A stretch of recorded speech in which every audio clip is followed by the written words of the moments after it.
en México. Muchos se metieron a opinar. En el Congreso, me acuerdo que se pusieron hasta camisetas de uno de los candidatos. En el Congreso nuestro se pusieron camisetas de un candidato de Estados Unidos. Los medios de comunicación. Y no es que yo los vea con malos ojos, miren. Respeto mucho a los medios y les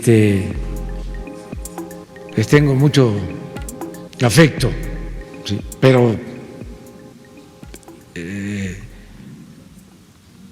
había una postura a favor de uno de los candidatos. El que era entonces, que no voy a mencionar su nombre, gobernador del estado del Banco de México, llegó a declarar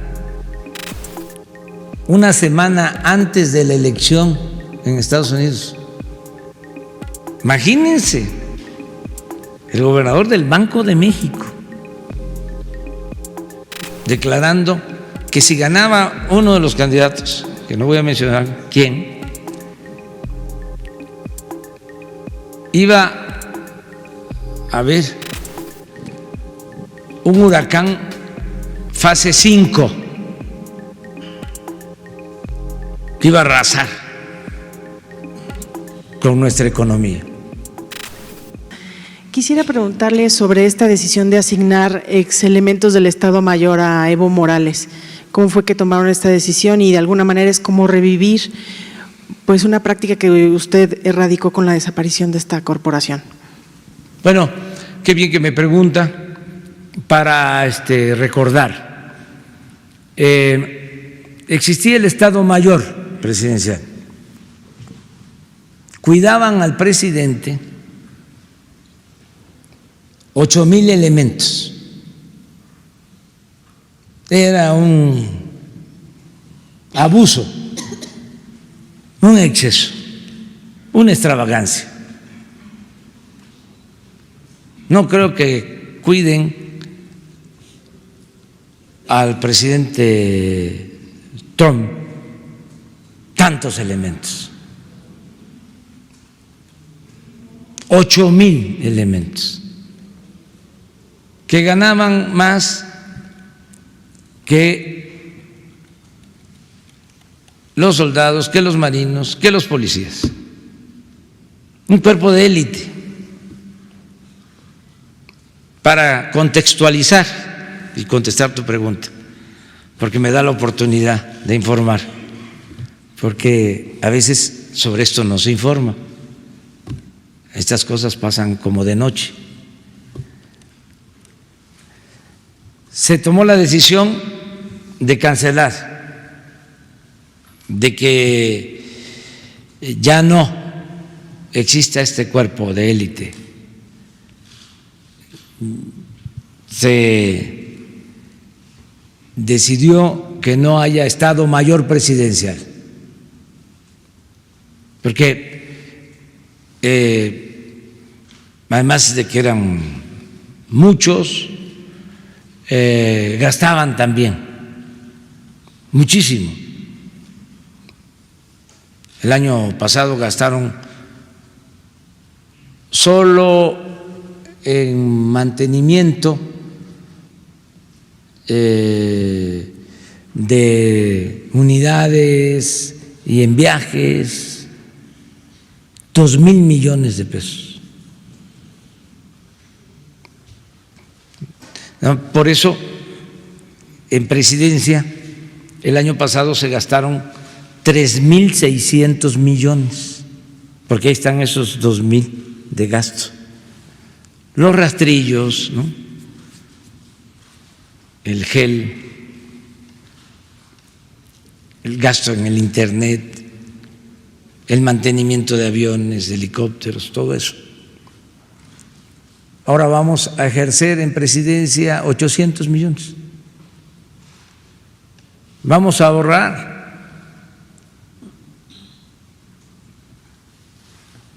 2.400 millones.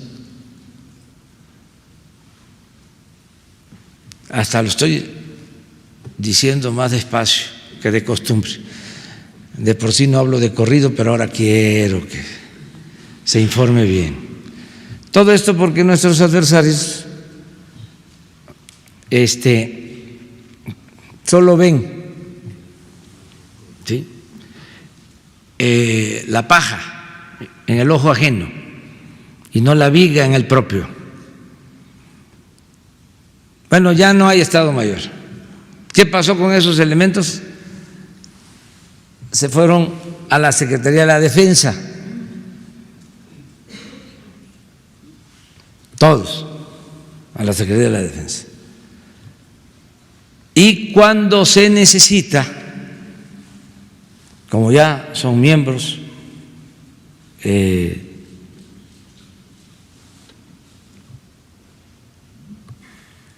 activos en la defensa, ya pertenecían a las Fuerzas Armadas, pero estaban como comisionados formando el Estado Mayor Presidencial. Ahora regresan cuando se requiere de algo como la protección del presidente de Bolivia, pues elementos de la defensa, ya no del Estado Mayor, ayudan en esa labor. Por ejemplo, el avión que se utilizó para traer al presidente de Bolivia, a Evo Morales, es un avión que manejaba el Estado Mayor Presidencial, que ahora lo tiene la Secretaría de la Defensa. Entonces, si un personaje que estaba en el Estado Mayor ahora cuida o está encargado de la seguridad de Evo Morales, pues esa es la explicación. Pertenece a la Secretaría de la Defensa y yo di la instrucción de que la Secretaría de la Defensa se hiciera cargo de la protección del presidente Evo Morales. Si este personaje cuidaba al expresidente Fox o al expresidente Calderón o al expresidente Peña, pues sí, puede ser, nada más que ahora tiene otra función. Eso es lo que puedo comentarles. No sé si hay algo extraño en esto, no lo veo sinceramente, porque el desaparecer el Estado Mayor no significó liquidar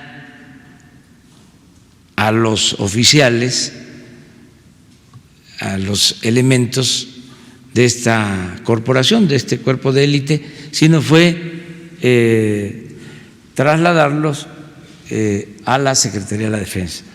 Están bajo el mando del secretario de la Defensa. Cuando existía el Estado Mayor, había un jefe del Estado Mayor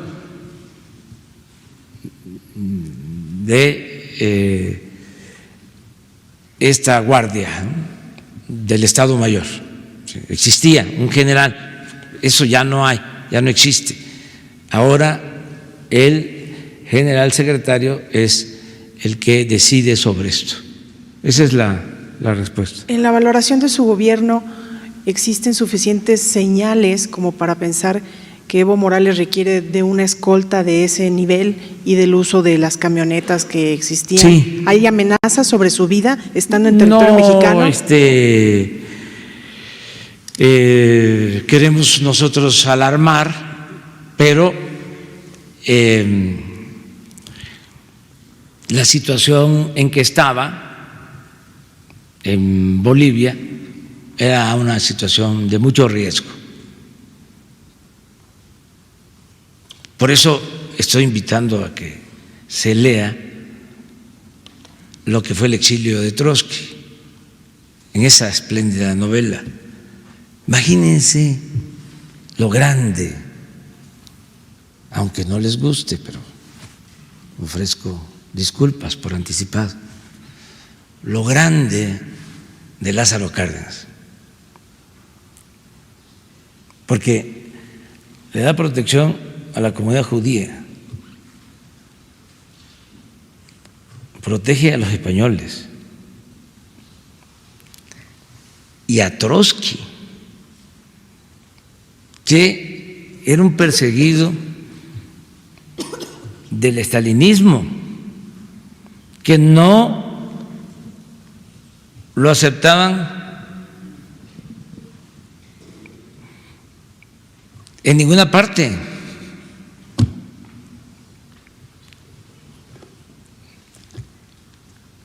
Y bueno, si se lee el libro, aunque son odiosas las comparaciones,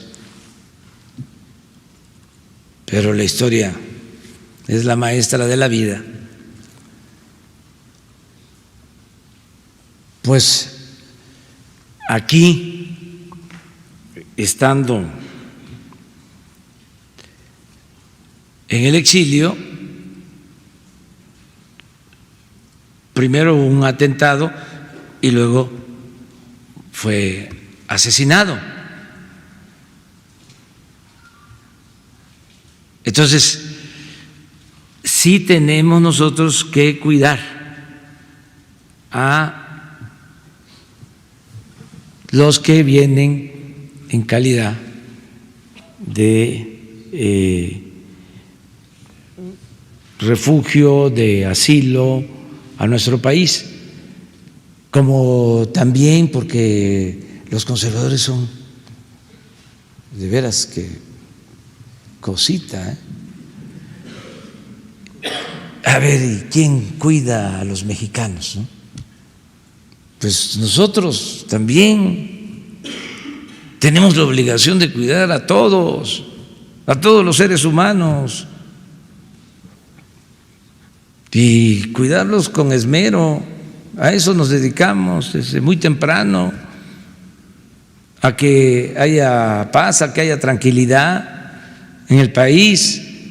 Les puedo decir que ayer lamentablemente perdieron la vida 60 mexicanos, hubieron 60 homicidios de acuerdo a mi informe diario, pero que casi en la mitad de los estados no hubo un solo homicidio. Estos 60 se concentraron en 16, 18 estados. Todos los días estamos en esto, cuidando, garantizando la paz, la tranquilidad, y al mismo tiempo también protegiendo a los perseguidos políticos que vienen de otros países. ¿Saben que Hidalgo iba al norte a protegerse? Ya lo detienen en Coahuila y lo llevan a Chihuahua y allá lo fusilan, pero iba al norte, a la frontera. ¿A dónde fue en Juárez cuando nos invaden? Al norte, a Ciudad Juárez, lo que era entonces Paso del Norte. ¿A dónde fue Madero después de que sale de la cárcel de San Luis Potosí? A San Antonio, Texas. ¿De dónde lanza el plan de San Luis para convocar al pueblo a tomar las armas? Desde allá. ¿En dónde estuvieron los hermanos Flores Magón?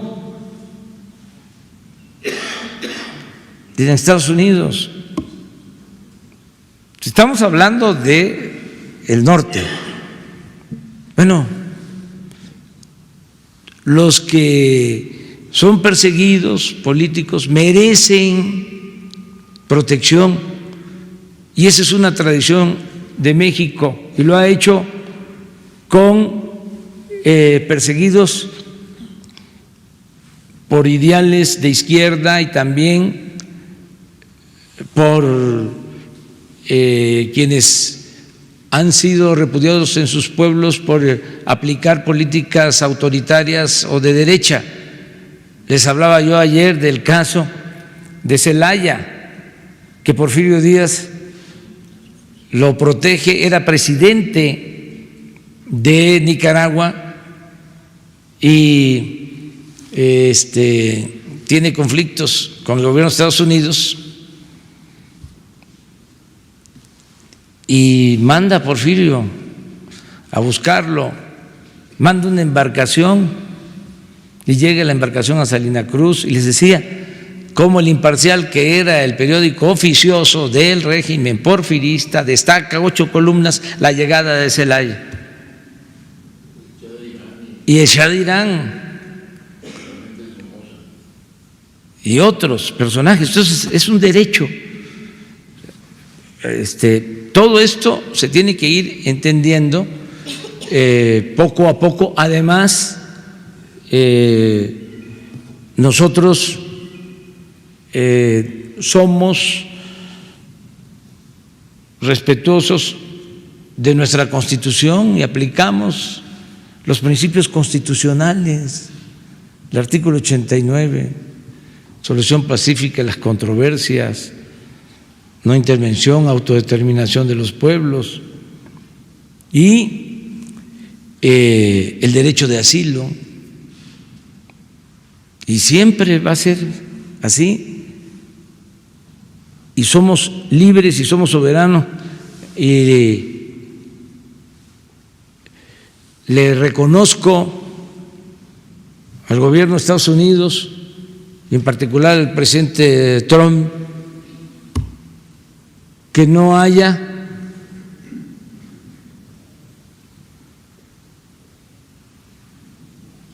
opinado sobre nuestra decisión libre, soberana.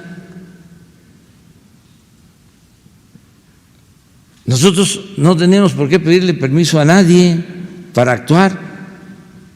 Tenemos que guiarnos por lo que establece nuestra Constitución. Somos respetuosos de la soberanía de otros pueblos, de otras naciones, porque queremos que respeten nuestra soberanía. Y en este caso lo subrayo. Ninguna nota diplomática, ninguna llamada o ninguna expresión de inconformidad.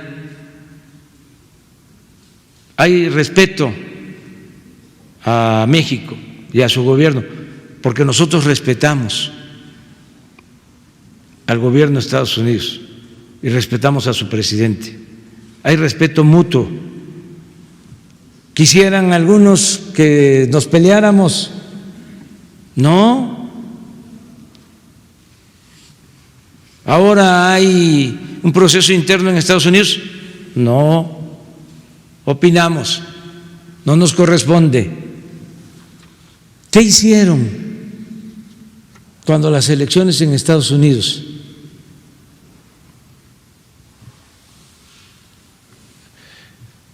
En México, muchos se metieron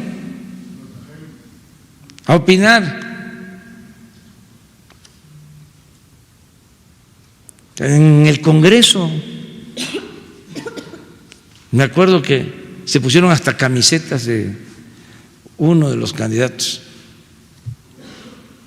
En el Congreso nuestro se pusieron camisetas de un candidato de Estados Unidos. Los medios de comunicación Y no es que yo los vea con malos ojos, miren, respeto mucho a los medios y les tengo mucho afecto, ¿sí? Pero había una postura a favor de uno de los candidatos. El que era entonces, que no voy a mencionar su nombre, gobernador del estado del Banco de México, llegó a declarar una semana antes de la elección en Estados Unidos. Imagínense, el gobernador del Banco de México declarando que si ganaba uno de los candidatos, que no voy a mencionar quién, iba a haber un huracán fase 5 que iba a arrasar con nuestra economía.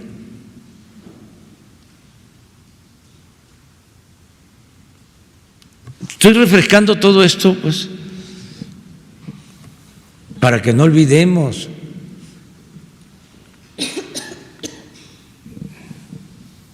Yo salí esa noche por ese ambiente que crearon, preocupado de que como podía haber un huracán, salí a decir, ya cuando tenía yo los elementos suficientes, decir, no va a pasar nada, no va a haber huracán, no tenemos nada que temer, somos libres, somos independientes, somos soberanos. Pero esa es la política que ahora se aplica. Respetar para que nos respeten. Eso es lo que estamos haciendo. No sé si tengas otra. Sí, presidente, preguntarle sobre, como parte de la estrategia de seguridad que implementa su gobierno, ¿qué acciones podrían poner en marcha para combatir el incremento de piratas en la zona del Golfo? Porque se ha incrementado el número de ataques en contra de buques mercantes, sobre todo. Sí, es parte de lo que nos acaba de exponer el compañero,